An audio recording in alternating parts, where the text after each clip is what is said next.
ఒకటి భౌతికమైన దేవాలయం, రెండవది యేసుక్రీస్తు శరీరం అనే దేవాలయం, మూడు విశ్వాసులు అనబడిన మానవుల యొక్క దేవాలయం. మూడు దేవాలయాలు.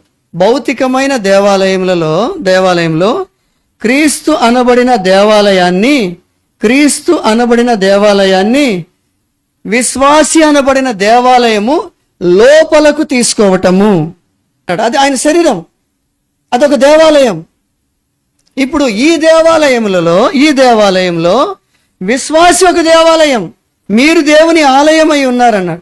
ఈ దేవుని ఆలయం మోకరించి దేవుని మందిరములో ఈ మందిరము మోకరించి ఆ మందిరాన్ని తమలోనికి తీసుకుంటుంది.